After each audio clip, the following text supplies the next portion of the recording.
Usually when we talk about a medical diagnosis, there's this underlying expectation of precision. Like you expect it to be exactly like engineering, right? You break your arm playing a pickup game of basketball, you go to the hospital, and the x-ray shows that jagged white line right across the bone. Right, yeah. It is totally binary. Exactly. The doctor just points at the film and says, there it is.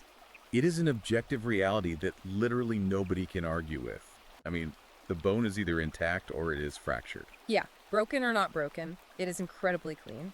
But then, you step out of the hospital and into the world of modern culture. You look at sociology and the expectations placed on men today. Oh yeah, it gets messy fast. And suddenly that pristine x-ray machine is completely, just hopelessly broken.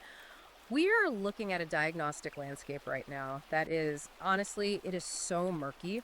And according to the absolute brick of a book we are diving into today, it is not just murky by some kind of historical accident. No, not at all. Right, it is deliberately, systematically rigged. It is the absolute definition of diagnostic muddy waters. We are living in an era where, well, the very definitions of psychological health, of biological normality, and behavioral pathology have been completely inverted. Totally upside down. Exactly. The traits that used to build nations are now being diagnosed as diseases. And that inversion brings us to the core of today's deep dive. But before we get into the really heavy-hitting stuff, do me a favor. If you are listening to this right now, and I know you are because you are hungry for the actual truth behind the cultural static you hear every single day, take 1 second to like and subscribe to the show. It really does help out a lot. It tells the algorithms that this conversation matters, and trust me, you are going to want to be subscribed because today we are doing a massive, ultra-long, entirely unfiltered deep dive into one of the most provocative, explosive new ebooks to hit the digital shelves in years. It really is explosive. We are unpacking Discipline Under Pressure, Virtue, Tradition, and Perseverance by Conrad Riker. It is a profound piece of work, honestly. It is incredibly detailed, heavily researched, and utterly unsparing in its critique. It is way more than just a book. It is like a survival manual.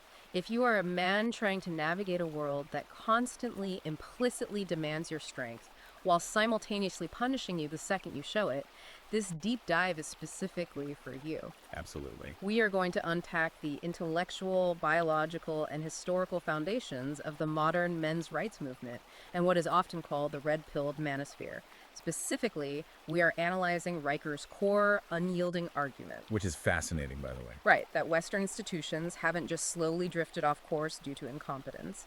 He argues they have been actively captured and re-engineered by feminists and cultural Marxists to suppress masculine excellence. He lays it out step by step. So if this deep dive resonates with you today, and I promise you it will, you need to check Amazon Kindle and Google Play Books right now to buy the book. It is required reading. It will give you the language for things you have been feeling, but, just couldn't articulate. Now, before we cross the threshold into the specific architecture of the arguments presented in this book, I do want to establish our ground rules for this exploration. Good idea. Look, the ideas we are about to unpack are highly radioactive. I mean, they are polarizing, they are politically charged, and they directly challenge the very foundations of mainstream contemporary thought. Oh, absolutely. It is the third rail of modern discourse. People lose their jobs over discussing this stuff. Exactly. So our goal today is not to tell you what to think. We are not here to explicitly endorse these viewpoints as objective truth, nor are we here to take political sides, play pundit, or preach to you. We are just the guides today. Right. Our mission is to act as your impartial expert guides. Think of us as putting on our hazmat suits and stepping into the laboratory today. We are going to deconstruct these arguments, lay out the specific evidence provided, and explain the internal mechanics of this worldview. So that you can fully understand the architecture of this movement. We want to show you exactly how and why this framework is resonating so deeply with millions of men globally right now. Right, so let's unpack this. We have to start right at the psychological core of the book. The author identifies this massive, inescapable trap that he believes modern men are caught in. He calls it the double bind of toxic masculinity. Yes. And reading through this section, it is a brutal psychological assessment. He argues that men today are essentially trapped in a rigged game. How so? Well, society, on one hand, still implicitly demands that men be strong protectors, that they be providers, that they be the stoic pillars of their families and communities when things hit the fan. Right, the traditional role. But the moment a man actually displays that traditional strength, that assertiveness, or that dominance in his daily life, society immediately shames him and slaps the label toxic right on his forehead. That is the first jaw of the trap. The book points out that the modern progressive narrative has actively pathologized the very evolutionary traits that historically built civilization. Competitiveness, stoicism, aggression, the desire to conquer and build. Right, these are no longer viewed by our culture as raw tools to be honed, disciplined, and directed toward a noble purpose. Instead, they are viewed as a disease. They are a contagion to be cured. But the double bind requires a second jaw to actually crush the target. And this is where the analysis gets incredibly sharp. Right, because society doesn't just say, you are toxic, it actually offers a cure. Exactly. The culture tells men, hey, the cure to your toxicity is vulnerability. You need to open up. You need to cry. You need to share your deepest insecurities and feelings. And the book says that is a complete, catastrophic bait and switch. It argues that it's nothing short of strategic suicide. According to the text, when men actually take that advice, when they drop their guard and display raw vulnerability to their partners, their peers, or their employers, they are almost universally met with a subconscious, visceral contempt. Wow. Visceral contempt. Yes, they are viewed as weak, pathetic, and ultimately despised. And the cruelest irony is that they are often despised by the very people who relentlessly demanded they open up in the first place. Man, that is rough. The author describes vulnerability not as a brave strength, which is what the pop psychology books will tell you, but as an open wound in a culture that is actively hostile to men. Right, like if you show your soft throat to a world that fundamentally resents your existence as a traditional man, you aren't building a connection, you are just inviting the blade.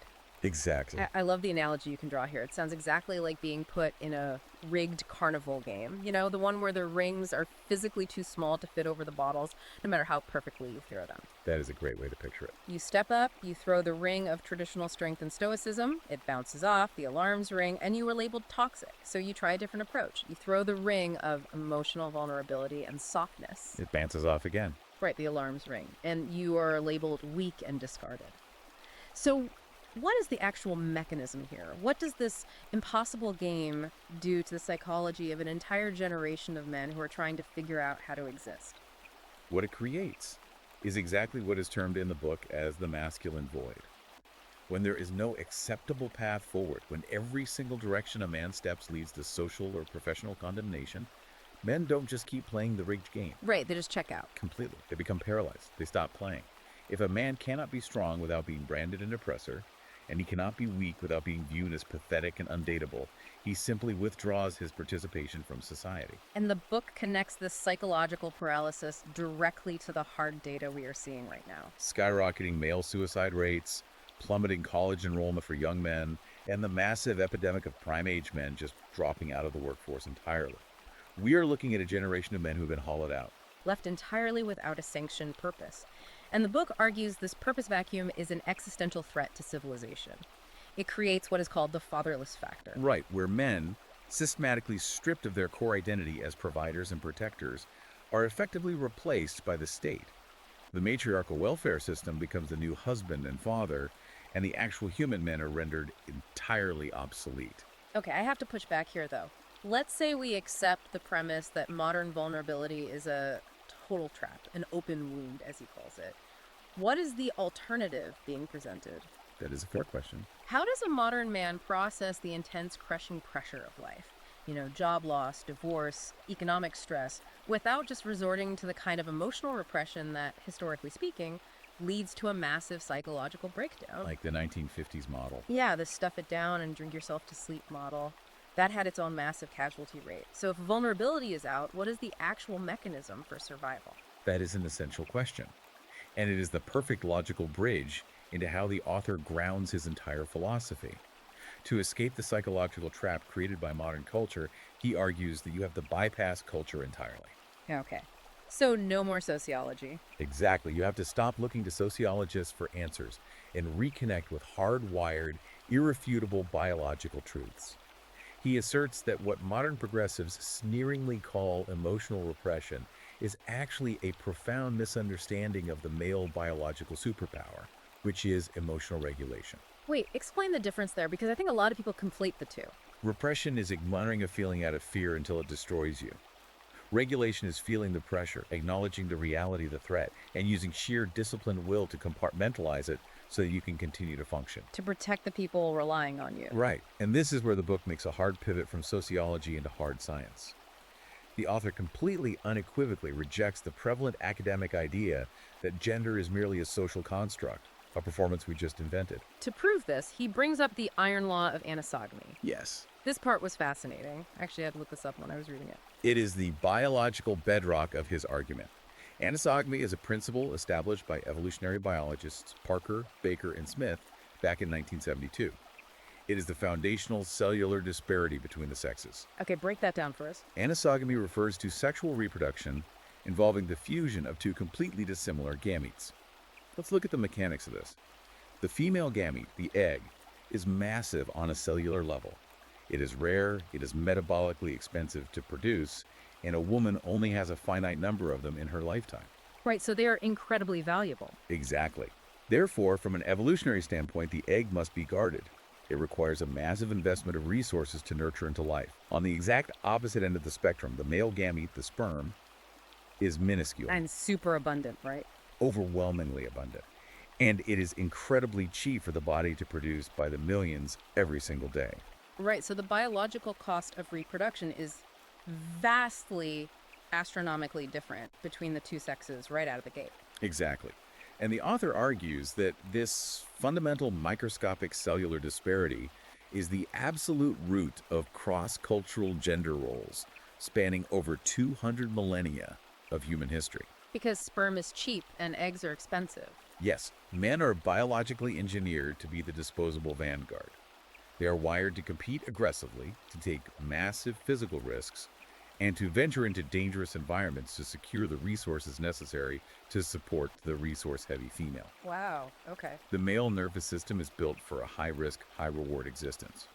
The book's thesis is that you cannot simply legislate away 200,000 years of evolutionary survival programming just because you handed out a bunch of gender studies degrees in the last 20 years. Yeah. The hardware is set. And he doesn't just stick to cellular biology and theory. He brings up one of the most tragic, horrifying medical cases of the 20th century to prove his point about hardware versus software. The case of David Reimer. It is a genuinely tough read.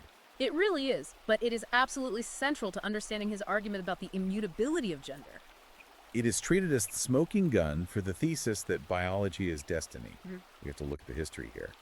In the 1960s, a botched circumcision procedure involving a cauterizing needle completely destroyed the genitalia of an infant boy named David Reimer. Just awful. At the time, there was a highly prominent psychologist at Johns Hopkins University named Dr. John Money. Money was one of the early pioneers of the theory that gender was entirely learned. He thought it was 100% a social construct, right? Completely divorced from biology. He believed a baby was basically a blank slate. A completely blank slate. So, Dr. Money convinced David's devastated parents to raise their infant son as a girl. They named him Brenda. Money orchestrated a regime where the child was pumped full of female hormones, dressed in girls' clothing, and subjected to horrific psychological conditioning to enforce a female identity. And for years, Dr. Money paraded this case around the academic world. He published papers declaring it a massive success, using Brenda as the ultimate undeniable proof that nurture conquers nature. And the academic establishment ate it up. It became foundational to modern gender theory. But the reality behind closed doors was a complete, catastrophic failure. An utter nightmare. David Reimer, despite having no male genitalia, despite the dresses and the estrogen, suffered immense, agonizing psychological distress. He inherently knew he was a boy. His brain was bathed in androgens in the womb. His chromosomal reality was XY. The biological hardware was screaming against the social software they were forcing onto him. Eventually, as a teenager, he discovered the truth of what had been done to him. He immediately rejected the female identity, stopped the hormones, and reclaimed his life as a man named David. But the trauma was just too much. It was.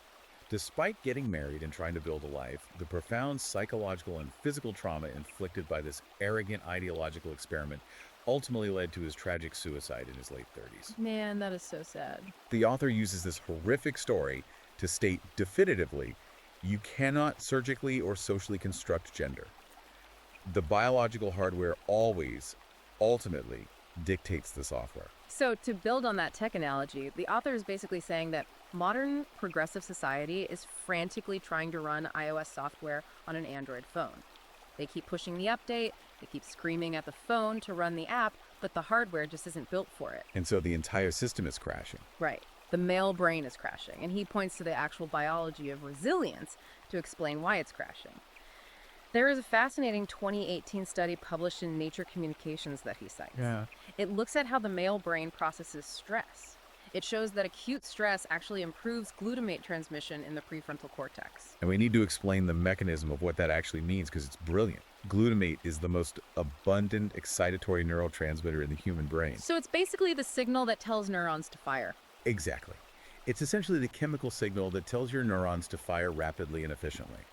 What that study demonstrated is that when a male is subjected to acute, sudden stress, a threat, a high-stakes competition, a crisis, his brain floods the prefrontal cortex with glutamate. The prefrontal cortex being the part of the brain responsible for complex decision-making, focus, and logic. Precisely. So under pressure, the male brain doesn't naturally shut down.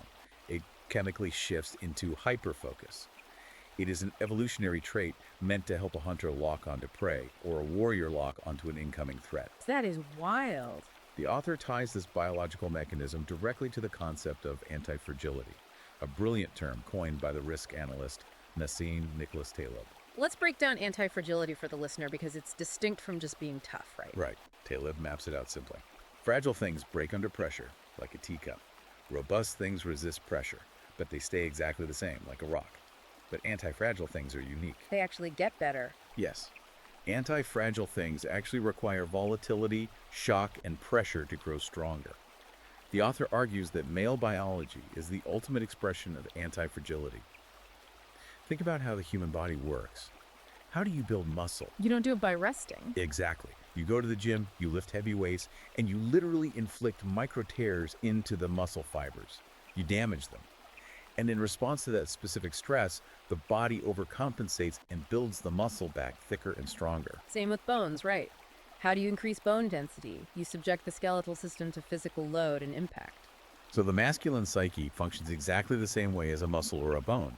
It requires the tearing pressure of what psychologists call eustress, good stress, challenging stress, to develop its density and form. Without it, it atrophies. So when we look at the modern safetyism culture, the trigger warnings, the safe spaces on college campuses, the overarching desire by HR departments and administrators to protect everyone from any form of psychological discomfort or harsh feedback. The author views that safetyism not as compassion, but as a slow-motion biological starvation. By artificially sterilizing the environment of all risk, all competition, and all intense stress, society is effectively starving male biology of the vital fuel it needs to develop. It is creating a generation of fragile, atrophied men.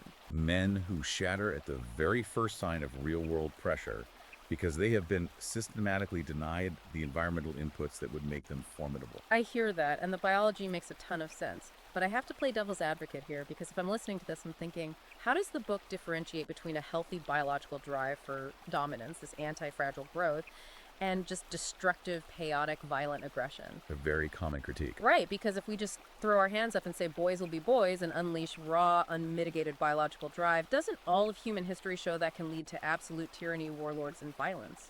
The author completely anticipates this pushback, and his answer is the bedrock of conservative thought, discipline, and structure. He argues that traditional patriarchy, as it existed in successful civilizations, was never about unbridled, chaotic aggression. So it wasn't just a free-for-all. No, it was never about men just running wild and doing whatever they wanted. It was an incredibly rigorous, demanding system of expectations designed to channel that raw, dangerous biological drive into duty, protection, and provision. The aggression wasn't eliminated because you can't eliminate biology, but it was harnessed. Think of it like a nuclear reactor. Raw uranium is dangerous and destructive. Exactly. But if you build a heavy containment structure around it and you use control rods, you can harness that terrifying energy to power an entire city. Traditional masculine virtues are the control rods. Wow, okay, that's a powerful way to frame it. But if this biological blueprint for masculinity is so clear and historically so effective at building and maintaining civilizations, it raises a massive, glaring question. How do we lose it? Exactly. How did our modern institutions become so profoundly misaligned with it?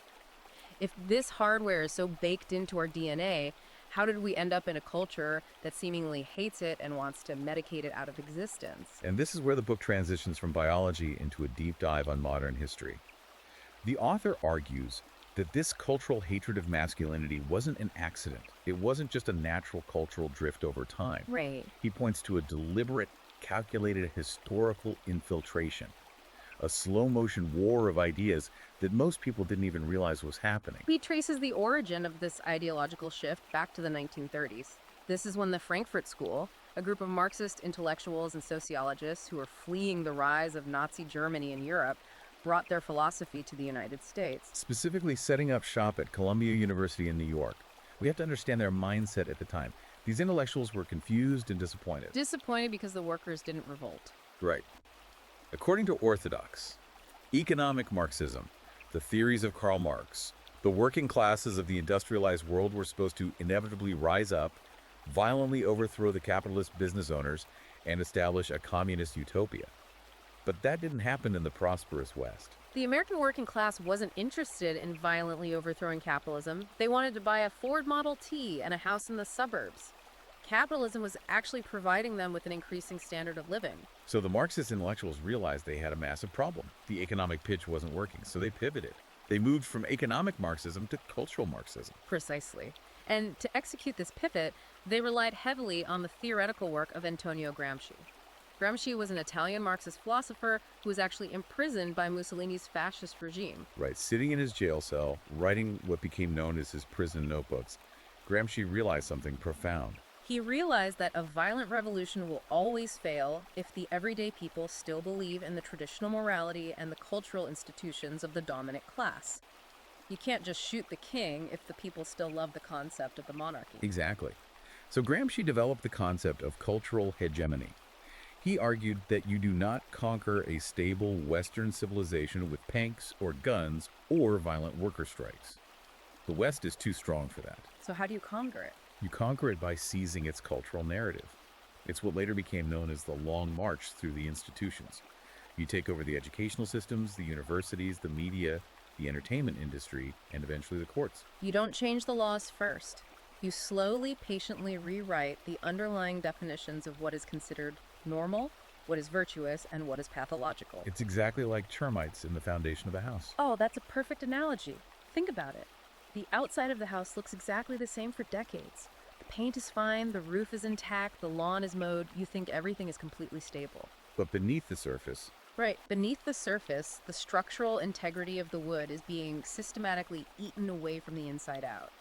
And it happens in total silence until one day, the floorboards just collapse completely under your weight. that is the exact mechanism the author is describing.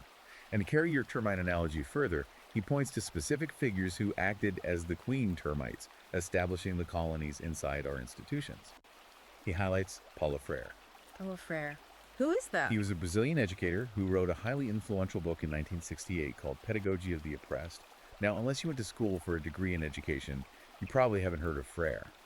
But his theories revolutionize how teachers are taught to interact with students in the West. The book claims Frere fundamentally transformed the classroom, right? They did. Before Freire, the goal of education was objective. The teacher possesses knowledge, say algebra or history, and their job is to impart that objective knowledge to the student. But Frere changed the entire dynamic. He argued that the traditional teacher-student relationship was inherently oppressive. He reframed the classroom not as a place of learning, but as a power struggle battlefield. Instead of teaching objective facts, education became about critical consciousness. Teaching kids to view any form of hierarchy, any traditional authority, or any objective standard as an inherent sin of patriarchal oppression that must be dismantled. And the boiling point, according to the book, the moment this ideology fully breached the surface, was the 1968 student protests, specifically at Columbia University. The author marks this as the historical turning point where academia officially shifted its core mission. It stopped being about the rigorous pursuit of objective truth and became an activist engine for the pursuit of social justice. If we pull back and connect this to the bigger picture the author is painting, He is arguing that this historical institutional infiltration created the culture of extreme relativism we live in today. Objective truth, biological reality like anosogamy, the concept of meritocracy. These were all systematically deconstructed by these academics and labeled as tools of white patriarchal oppression. The author's thesis is that this calculated erasure of Western civilization's stoic masculine foundations was by design. The goal was to break down the natural assertiveness of men to create a compliant, apologetic, easily managed population. Exactly. Okay, but let me challenge this framing, because this is where a lot of people might hop off the train.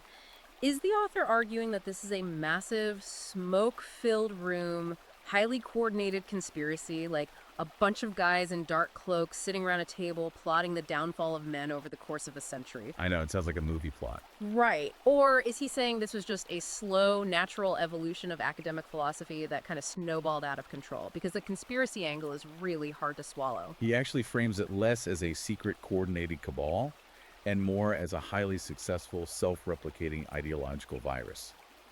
The initial architects at the Frankfurt School explicitly stated their goals to deconstruct Western values in their own writings. That's a historical fact, it's not hidden. Okay, so the intent was there. But once that theoretical virus was introduced into the university system, it didn't require a master conspirator to guide it. It became self-replicating. How so? What's the mechanism of replication? Hiring practices and peer review. A professor infected with this critical ideology only grants PhDs to graduate students who agree with their worldview. Those graduate students then become professors themselves. Oh, I see. When a tenure track opens up, they hire someone who shares their ideological framework. Over the course of 50 years, they slowly, methodically purge conservative, traditional, or purely objective thinkers from academia. It's not a grand conspiracy, it's just the natural, ruthless mechanics of ideological conformity within a closed system. So the termites just kept breeding, unchecked. And moving from the historical theory to the harsh modern reality, the book looks at where these ideological termites are doing the most measurable, devastating damage to men today. If these academics captured the institutions, what does that actually look like on the ground? He takes us straight to the absolute battlegrounds, the education system, and the family courts. Let's look at the stats he pulls because they are staggering. The demographic shift in the education system is a primary focus of his analysis. He highlights the terrifying statistic that men currently make up only about 40% of college enrollees, which is a catastrophic decline from nearly 58% in the early 1970s. And the author's point is crucial here. He argues this isn't happening because young boys suddenly, mysteriously became less intelligent or less capable over the last 50 years. Biology doesn't mutate that fast. Exactly. He argues the drop-off is because the educational environment itself has been structurally re-engineered to be actively hostile to how the male brain learns and operates. He specifically calls out the elimination of vocational shop classes in the 1990s as a massive blow. For decades, if you had a boy who was hyperkinetic, who couldn't sit still at a desk reading poetry for 8 hours, you put him in woodshop or auto mechanics. You gave him a physical, hands-on problem to solve, and he thrived. By systematically removing those paths from public schools, the author argues the system essentially created a massive demographic of what he calls disposable males, men who have no clear path to dignified labor. And he draws a direct line from that educational exclusion straight to the modern opioid crisis and the surging rates of deaths of despair among working-class men. To prove that this is an environmental failure and not a biological one, he contrasts the public school system with the example of the Princeton Charter School. They looked at the declining performance of boys and decided to do something radical. They adapted a structured, highly competitive Socratic method specifically tailored for boys' inherent learning styles. They allowed for physical movement, they encouraged debate and competition. And what happened? The results were immediate and dramatic. A 34% boost in reading comprehension among the boys, and a massive 52% drop in disciplinary incidents.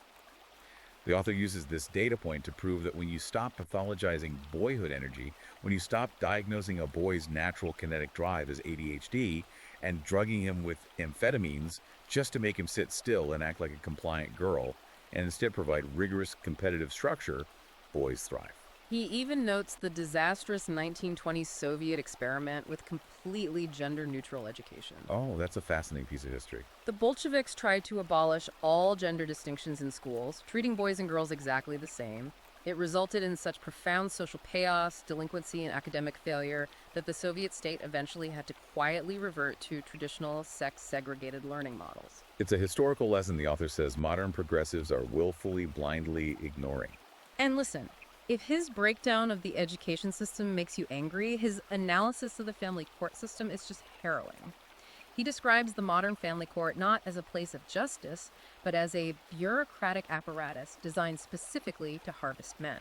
The statistics he cites are brutal. Despite all the talk of equality, fathers get primary custody less than 15% of the time. Yet men pay roughly 97% of all alimony, despite the fact that women now comprise nearly 50% of the modern workforce. He frames the family court system as the ultimate weaponized implementation of feminist ideology. It is where theory becomes violent legal reality. He highlights a deeply disturbing 40% surge in domestic violence restraining orders filed specifically during the onset of divorce proceedings. And he says those aren't real cries for help, right?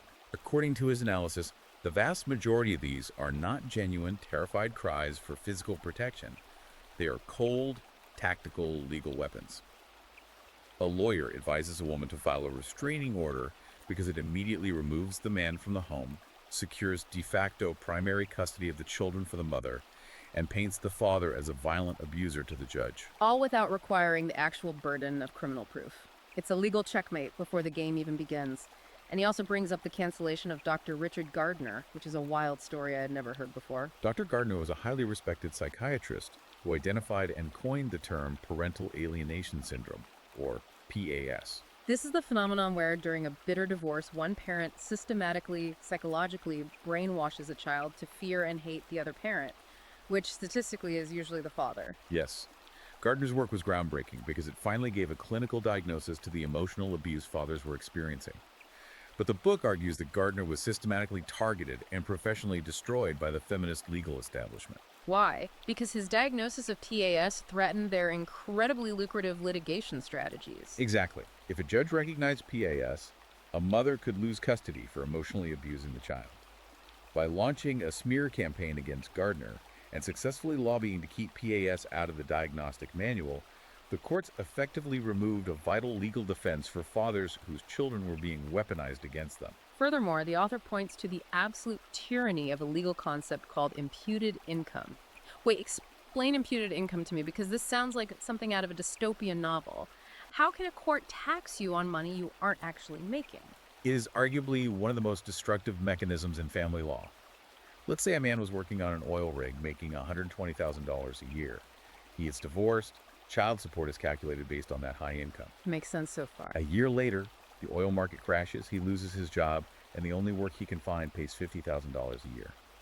He goes to the judge and asks to lower his child support because he literally doesn't have the money. And what does the judge say? Under the doctrine of imputed income, the judge can look at his work history, decide he has the theoretical capacity to earn $120,000, and order him to keep paying child support at the six-figure level. The court simply imputes or assigns him a phantom income. That is insane. When he inevitably falls behind because the math is impossible, he goes into arrears, his driver's license is suspended, and he is eventually thrown into debtor's prison for contempt of court. The author argues that this proves the system does not view fathers as human beings who suffer economic hardships. It treats them merely as theoretical labor engines to be harvested for cash.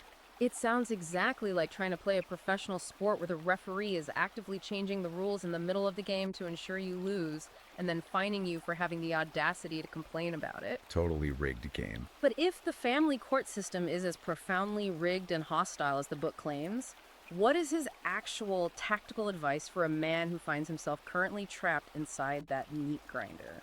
How do you survive that? His advice is brutally pragmatic. He argues that the absolute worst mistake a man can make is expecting fairness or justice from a system specifically designed to destroy him.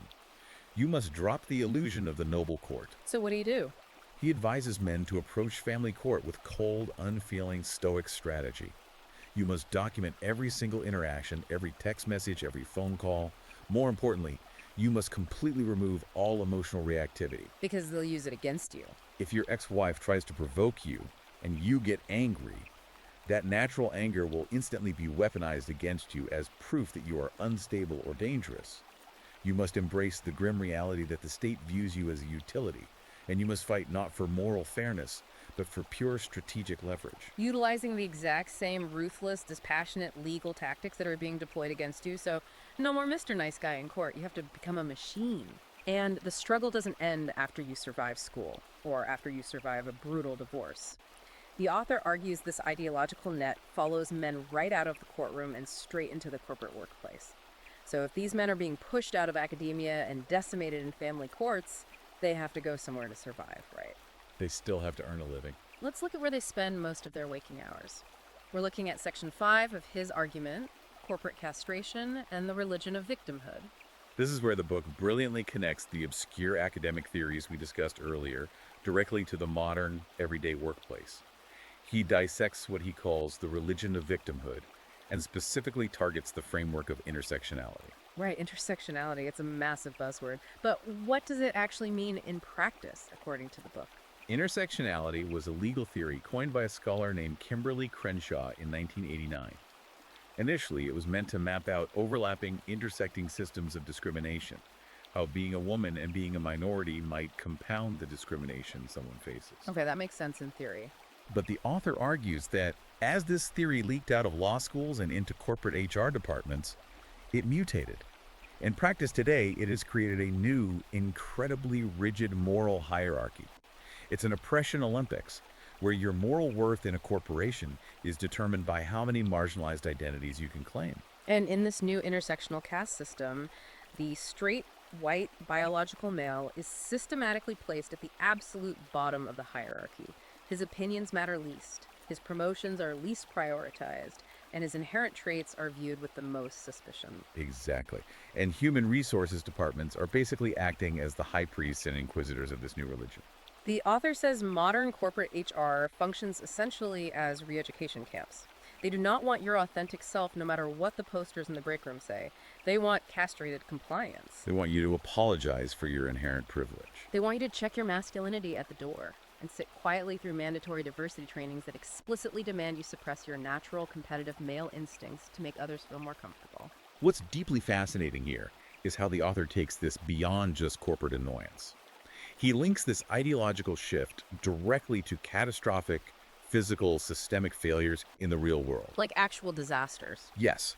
He argues that when an institution replaces true, ruthless meritocracy and competence with ideological conformity and diversity, equity, and inclusion metrics, that institution becomes fundamentally, structurally fragile. And he brings the actual receipts on this. He doesn't just theorize, he points to massive recent disasters. He cites the spectacular 2021 collapse of Silicon Valley Bank. A huge failure. He details how SVB leadership proudly prioritized diversity and inclusion initiatives, spending massive amounts of time and capital on ESG scores, while simultaneously completely ignoring fundamental baseline risk management practices regarding interest rates. They focused on ideology over math, and it destroyed a massive financial institution. He also points to Boeing's recent terrifying aerospace disasters, literally having doors blow off commercial airplanes mid-flight. He argues this is the inevitable, deadly result of a corporate culture that decides to prioritize DEI hiring metrics and supplier diversity over ruthless, unforgiving engineering excellence. It is the ultimate fatal price of the religion of victimhood. The author's point is chillingly simple. Gravity doesn't care about your intersectional identity. Metal fatigue doesn't care about diversity goals. Right. When perceived oppression becomes more valuable to a company than actual rigorous competence, bridges fall down, planes crash out of the sky, and massive economies tank. He also scales this critique all the way up to the globalist agenda, specifically taking aim at Klaus Schwab and the World Economic Forum. Their notorious, widely publicized mantra, "You will own nothing and be happy," is interpreted by the author as a direct, calculated attack on the fundamental masculine biological drive. Men are wired to conquer, to build, to own property, and to establish a tangible legacy to pass down to their children. Telling men to rent pods and eat bugs while owning nothing is an attempt to completely domesticate the male spirit. It's like taking the absolute fastest runners in a race, the Olympic gold medal sprinters, and forcing them to wear heavy 40-pound lead weights strapped to their ankles just so everyone else in the race crosses the finish line at the exact same time. It completely destroys the pursuit of excellence in the name of forced equality. That's a perfect analogy. But I have to ask a practical question here.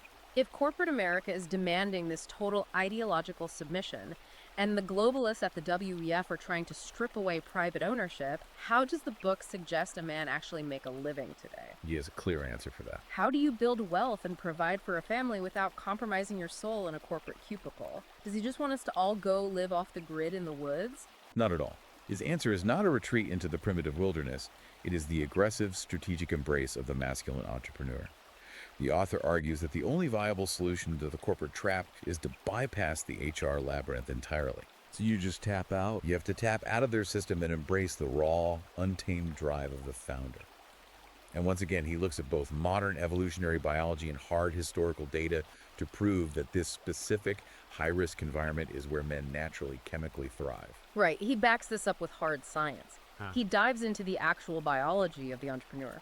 He cites a 2014 University of California study on the MAOL gene. Now, explain the mechanics of this because it blew my mind. The MAOL gene is a specific genetic variant that affects an enzyme called monoamine oxidase.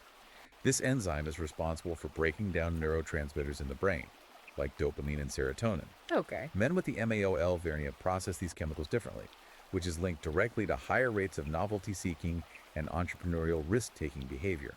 Basically, their baseline requires more stimulation. So, a risk that would terrify a normal person, like quitting a stable job to start a company with no safety net, actually provides the precise chemical stimulation this male brain craves.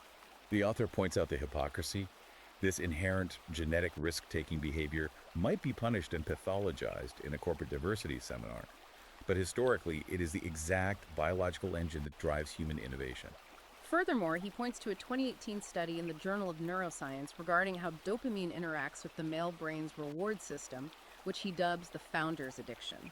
The obsessive, relentless, borderline insane drive required to build a massive empire from scratch isn't a learned behavior. It's fueled by a highly specific neurological profile. He references Peter Thiel's famous book, 0 to 1. Thiel, the billionaire founder of PayPal, made a fascinating observation.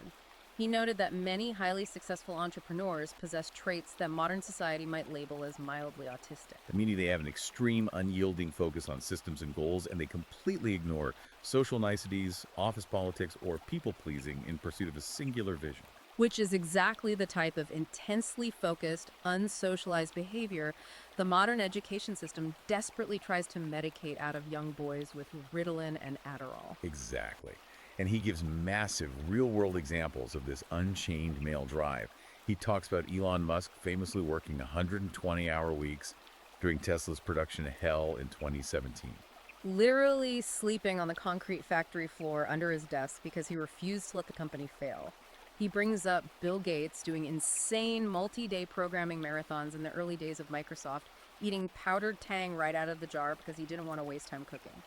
The author says Musk and Gates didn't succeed by attending HR seminars on checking their privilege. They succeeded through sheer, overwhelming force of will, biological endurance, and obsessive focus. And the book scales this individual drive up to the societal level, introducing a concept he calls patriarchal prosperity. He directly challenges the dominant feminist historical narrative that the 1950s were a dark, miserable age of oppression. Instead, he says, look at the objective economic data. During the 1950s, operating under traditional patriarchal family norms, single-earner households didn't just survive, they thrived massively. U.S. Census data shows median home values increased by an astonishing 43% from 1950 to 1960. A man could buy a house, buy a car, take a vacation, and raise a family on a single working-class income. Because economic specialization works. The book points out that the modern system still subconsciously rewards this traditional structure. He cites the fatherhood wage premium, where married fathers earn about 6% more than childless men. And the broader marriage premium, where married men earn anywhere from 10 to 40% more than their single counterparts. Why is that? Why do married men make so much more money? The author argues it's because when a man is freed from domestic duties and focuses entirely, ruthlessly on his duty as a provider, he becomes hyper-competitive and hyper-productive. The entire family unit benefits from that specialization. He extends this historical view to the Industrial Revolution, noting that 94% of British patents between 1760 and 1840 were held by men operating in highly competitive, exclusionary, masculine frameworks. The thesis is mathematically clear to the author.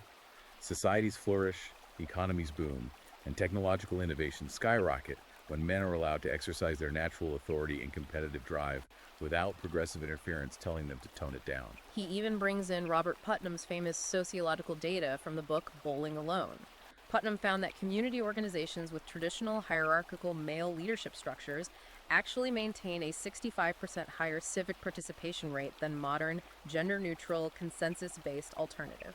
The traditional order actually builds community because it creates a disciplined, structured environment where violence and chaos are suppressed through the credible threat of strength. Rather than endlessly negotiated through weakness and committee meetings. I love this analogy. It's like a lone wolf leaving a highly managed, sterile zoo. In the zoo, the keepers throw him pre-cut meat, they manage his temperature, they keep him perfectly safe, but he's miserable in pacing the cage. He leaves the zoo to go hunt in the wild. It is infinitely more dangerous out there. He might starve, but it's what he was biologically born to do. But pushing back on his examples, is the author honestly suggesting that the extreme 120-hour-week sleep on the factory floor grind of an Elon Musk is the baseline standard every single man should aim for? Because that burns a lot of guys out. It destroys marriages. Is there a way to achieve this patriarchal prosperity on a more relatable, everyday scale? The author clarifies this. He isn't saying every man must be a billionaire tech mogul. He uses Musk merely as the apex, undeniable example of the unchained male drive working at its absolute limit. Okay, that makes more sense. For the everyday man, achieving patriarchal prosperity means rejecting the corporate HR labyrinth and owning your own labor. That might mean starting a localized plumbing business, building a regional contracting firm, or launching an independent digital venture. The scale of the business doesn't matter. The autonomy and the alignment with your biological duty as a primary provider are what generate the prosperity and the psychological stability. It's about not having a master. Exactly. Okay, so to survive outside the corporate zoo, to build your own independent empire, a man needs profound mental resilience. And, crucially, he needs a tribe. This takes us to the next phase of the book, true stoicism and the necessity of brotherhood. The author spends a massive amount of time reclaiming the ancient concept of stoicism. Yes, and he is highly aggressively critical of the modern pop psychology version of stoicism that you see all over Instagram. He specifically calls out authors like Ryan Holiday, right? Yeah. Yes. Who he accuses of selling a corporate-friendly, sanitized, neutered version of stoicism. The author argues that modern pop stoicism is essentially designed just to make you a better, more compliant employee. It teaches you to accept your terrible boss and your low wages with a smile. Right. The author says true. Historical stoicism isn't about accepting weakness. It's about forging an unshakable will that terrifies weak people. He points to Admiral James Stockdale as the ultimate modern example. Stockdale survived 7.5 years of unimaginable torture in the Hanoi Hilton as a prisoner of war in Vietnam. Stockdale didn't survive by journaling or processing his vulnerability with his captors. He survived by bending the bars of his own mind until they broke. He took absolute tyrannical control over his internal fortress, refusing to break even when his body was being destroyed. The author also points out a massive intellectual theft occurring in modern psychology. He traces the origins of cognitive behavioral therapy, or CBT, which was developed by psychiatrist Aaron Beck. CBT is considered the gold standard of modern therapy. But the author argues that CBT is essentially just repackaged, plagiarized Stoic mechanics. It teaches you how to control your emotional response to external stimuli. However, he argues that modern psychology stole a mechanical engine of Stoicism while completely discarding its moral spine, the four cardinal virtues of wisdom, justice, courage, and temperance. Without those hard, masculine virtues guiding the ship, the author argues that CBT therapy just creates highly functioning, self-obsessed neurotics who are great at managing their anxiety but have no higher moral purpose or courage. And here's the kicker. To cultivate those virtues, to build that true Stoic courage, you cannot do it alone in your bedroom. You need a brotherhood. You specifically need male-only spaces. And this is where the author really goes to war with modern feminist ideology. He looks at history to prove his point. Look at Aristotle teaching at the Lyceum in ancient Greece, surrounded exclusively by men engaging in brutal philosophical debate. Look at the medieval guild systems, passing down highly specialized trade secrets and rigorous standards from father to son. Look at the Enlightenment societies, the secret clubs where the American and French revolutions were plotted in smoky, men-only rooms. Greatness, he argues, requires male exclusion. He relies heavily on the work of evolutionary psychologist David Geary here to explain the mechanics of why this is true. Geary's research proved that male competition and cooperation evolved in specific high-stakes environments, like hunting massive predators or fighting rival tribes. Environments that are entirely distinct from female bonding strategies, which evolved around child rearing and social cohesion. Right. Men and women are biological organisms wired for different roles, and therefore we require completely different environments to reach our maximum potential. When men are in an exclusive male-only space, they engage in a raw, intellectual, and physical combat that actually sharpens them. They insult each other, they challenge each other, they test each other's physical limits, and it changes them biologically. This blew my mind. The author cites the modern men's group movement, specifically an organization called the Mankind Project and their new warrior training adventure retreats. They took blood samples and demonstrated measurable, statistically significant increases in the participants' testosterone levels after a weekend of intense male bonding and physical challenges. Just being in a challenging, exclusive male brotherhood literally alters your hormonal profile. It chemically turns you back into a warrior. Which is exactly why, according to the author's deeply cynical view, modern feminism has fought so relentlessly to destroy these spaces. He points to the weaponization of Title IX in the 1970s. Let's explain Title next, because most people just think it's about making sure girls get a soccer team at high school. Right, that was the selling point. Title IX was passed to ensure equal funding in federally funded educational programs. But the author argues it was rapidly weaponized far beyond sports funding. It was used as a legal bludgeon to dismantle male sanctuaries everywhere, from forcing male-only fraternities and social clubs to co-integrate, to establishing campus tribunals that strip young men of due process. The author argues this relentless push for inclusion isn't actually about equality, it is a diabolical, calculated strategy. Feminism, as an ideology, depends on men remaining in a permanent state of psychological inadequacy, constantly dependent on female validation and HR approval. By destroying the exclusive environments where men naturally forge their strength, their independence, and their self-reliance, you keep the male population docile and easy to manage. It's the difference between a greenhouse and an open field. Think about it.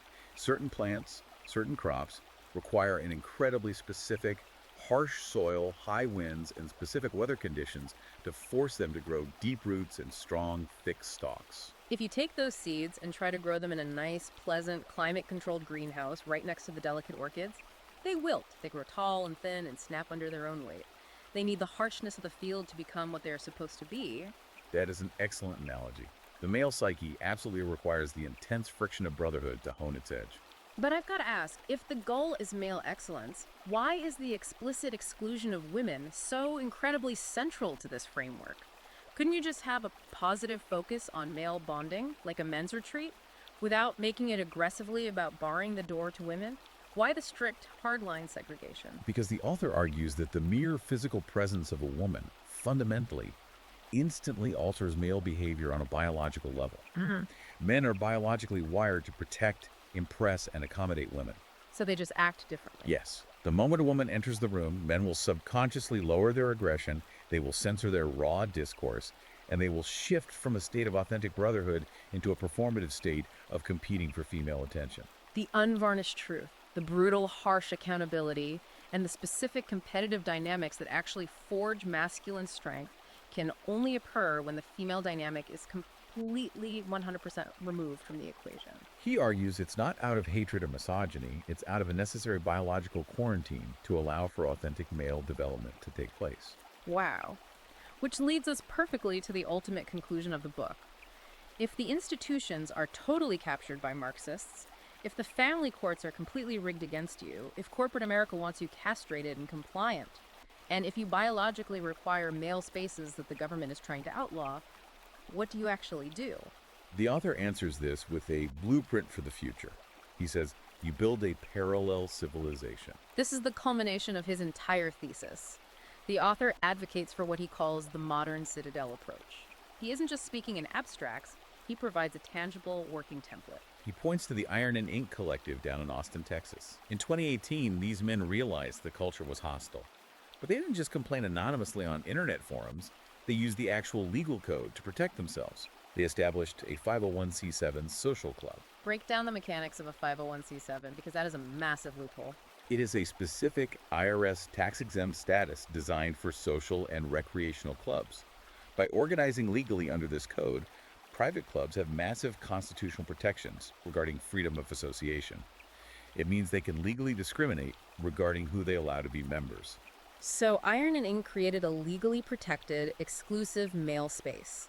They serve over 400 men, providing deep mentorship, brutal physical training, and business networking. And because of their legal structure, they're completely insulated from diversity consultants, discrimination lawsuits, and HR oversight. They built a fortress. And it doesn't stop with physical clubs. The author is talking about building a parallel public square digitally. He looks at the recent release of the Twitter files. Which definitively proved that the mainstream tech platforms and government intelligence agencies were working together to systematically suppress conservative, traditional, and masculine viewpoints. So he says, we don't beg them for our accounts back. We abandon them. We use alternative, decentralized platforms like Rumble for video, Substack for writing, and Locals for community building to bypass technocratic censorship entirely. He points to the conservative media company The Daily Wire as the ultimate proof of concept for this parallel economy. They reached a staggering $100 million valuation in just 5 years. And they didn't do it by softening their message or compromising with mainstream advertisers. They did it by speaking unapologetic truth to power, building their own distribution network, their own razors, their own movies, and relying entirely on direct support from a disenfranchised audience. The author identifies a massive $200 billion untapped market for male-focused services. We're talking about healthcare tailored specifically for men's biology, business networking devoid of DEI requirements, and independent educational models for boys. Businesses that explicitly serve men and absolutely refuse to apologize for masculinity. He even talks about utilizing decentralized blockchain technology, like Bitcoin, to create uncensorable financial systems, because he knows that the final weapon of the woke corporate state is financial deplatforming. When they try to freeze your bank accounts or cancel your credit processing for having the wrong opinions, blockchain ensures they can't touch your money. You literally have your own sovereign economy. It's like looking at a massive, collapsing, termite-infested house. You realize you can't renovate it, the wood is rotten, so instead of arguing with the termites, you just walk across the street, buy an empty plot of land, and pour a brand new, unshakable concrete foundation. That is precisely the vision the author is laying out. It is a strategic, calculated withdrawal from a dying system to build fortresses of traditional values. It is about achieving physical, economic, and digital sovereignty designed explicitly to outlast the inevitable catastrophic collapse of woke institutions. But what is the ultimate endgame here? I mean, is the author advocating for a total permanent separation from mainstream culture? Like, are we talking about becoming the Amish, but armed with crypto wallets and podcasts? Or is this parallel economy meant to eventually grow so strong and wealthy that it turns around, conquers, and replaces the mainstream? The author views the parallel economy as an arc. He believes that the progressive mainstream, built on the fragile, contradictory foundation of relativism, victimhood, and anti-biology, will inevitably collapse under the crushing weight of reality. We already discussed his examples of SVB and Boeing. You cannot defy the laws of economics and physics forever. When those mainstream structures finally fail and shatter, the parallel institutions built by disciplined, highly capable, traditional men will be the only functioning systems left standing. They won't need to fire a shot to conquer the mainstream. They will simply inherit the earth when the progressive experiment inevitably bankrupts itself. Wow, okay, we have covered an absolutely massive amount of ground today. We've gone from the psychological double bind of modern men deep into the evolutionary biology of stress and anosogamy, through the Marxist capture of our universities and family courts, through the corporate HR re-education camps, all the way to the blueprint for building a completely sovereign parallel civilization. It is a comprehensive, meticulously researched, and an entirely unyielding worldview. And as we conclude this deep dive, I want to leave you with a final, lingering idea to mull over based on the architecture we've unpacked today. Throughout modern history, rebellions and countercultures have almost always been associated with chaos, with tearing down the old order, with riots, and with progressive change. But what is the ultimate, most dangerous, and most effective rebellion of the 21st century is actually a return to hyper-discipline, ancient tradition, and stoic order. If a massive demographic of highly capable, technically skilled, driven men quietly withdraws their labor, their ingenuity, and their physical protection from the mainstream system to build a parallel economy, how long before that parallel economy simply becomes the new world? That is a profound thought that stays with you, and it brings us right back to where we started. The rigged carnival game. The modern world has handed you rings that are physically too small to fit over the bottles, and they expect you to just keep throwing them, keep losing your hard-earned money, and keep feeling like a toxic failure. Riker's message is incredibly simple. Stop throwing their rings, walk out of the carnival, build your own game. If you are a guy waking up every day feeling like the rules keep changing, this book is essentially handing you the blueprints to the Matrix. If you want the full, unfiltered strategy to reclaim your discipline, your economic independence, and your sanity, you need to read this book. Check out Amazon Kindle and Google Play Books right now to buy Discipline Under Pressure by Conrad Riker. And to stay on the absolute front lines of this conversation as it develops, make sure you follow the author directly. You can find his long-form essays on Substack at Conrad Riker. You can get his real-time updates on Twitter at Conrad Riker. And you can watch his video breakdowns on YouTube at Conrad Riker. Finally, do not forget to like and subscribe to this deep dive right now. We take the noise of the culture, we put on the hazmat suits, and we distill it into the hardcore knowledge you need to survive.